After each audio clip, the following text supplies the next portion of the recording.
A relatively new archaeological site in Limpopo could unlock secrets that predate Mapungubwe.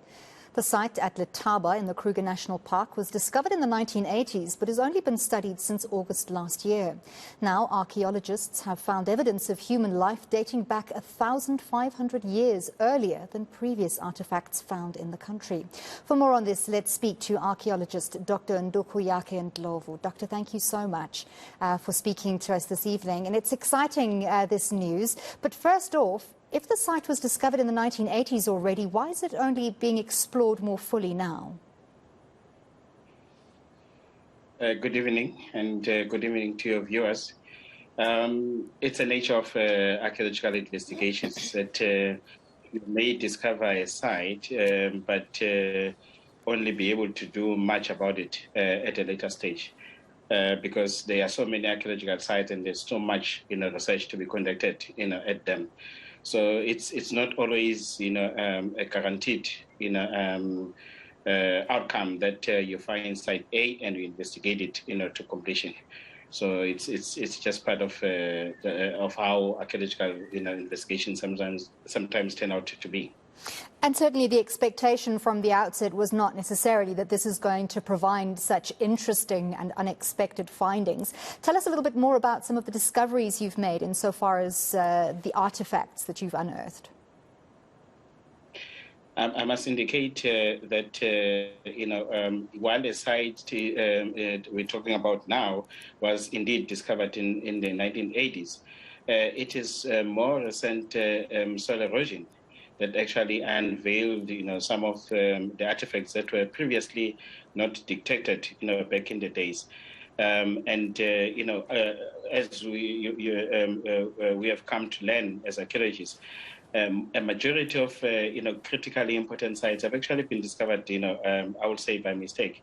In some cases, just because someone stumbled across the findings, or as in this particular case, erosion happened over time until what was previously not discoverable became evident on the surface. That's exactly what happened in this particular case, last year.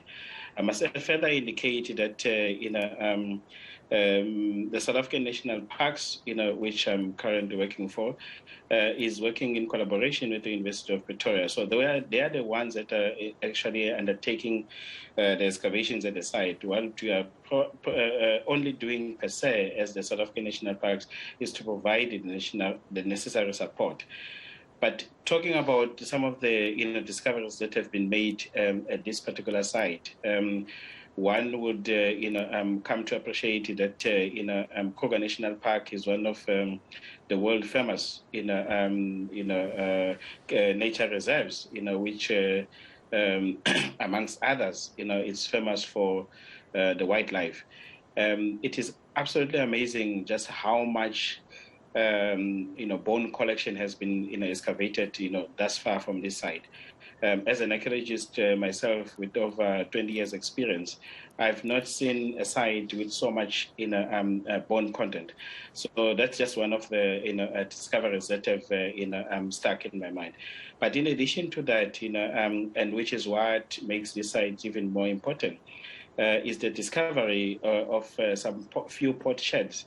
Which clearly indicates that they are not of African origin, and indeed they actually are presumed to originate from the Persian region, and that indicates the earliest potentially known evidence for trade route networks in this particular country, which predates Mapungubwe, which so far has been well known as the site that is a clear illustration of the earliest trade route, but also clear evidence for the development of what we have come to know as social stratification, whereby people began to differentiate between the those who have and those who don't have, between the commoners and between the royalties as well.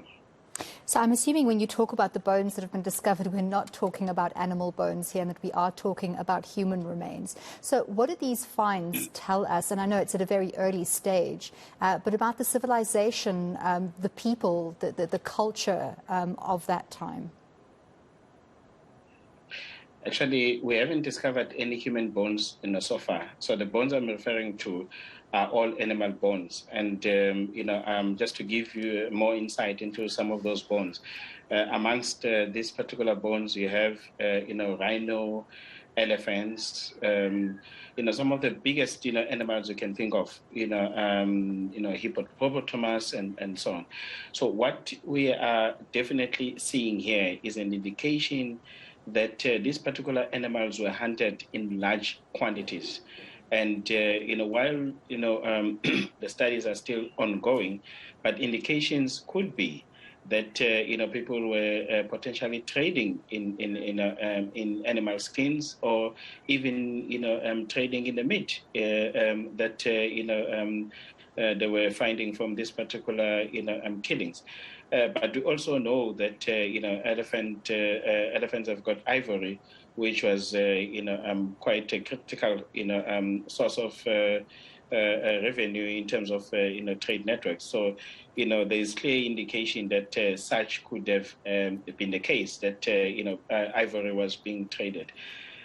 What is more important here is that civilization, in Africa, dates to an even much earlier period than previously thought, which, then confirms that it did not have to be, a colonization, that led to civilization, but Africa was civilized long before.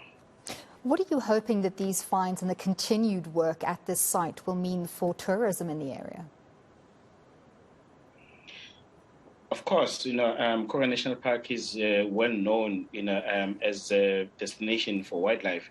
But what I'm hoping for, and obviously the organization that I work for, is that over time we will have this as one of the major sites, in addition to the ones that we already know of in the Kruger National Park, that we are already preparing, for potential visitation by tourists. One of which was, actually unveiled, last week. And the idea, therefore, over time is, to have Kruger National Park attracting people, not just for the wildlife that, it obviously richly has, but also for the cultural heritage that, the park has in general. Excellent. Thank you so much for speaking to us, and good luck for your further discoveries. We've been speaking to archaeologist Dr. Ndukuyakhe Ndlovu about that site discovered in Limpopo.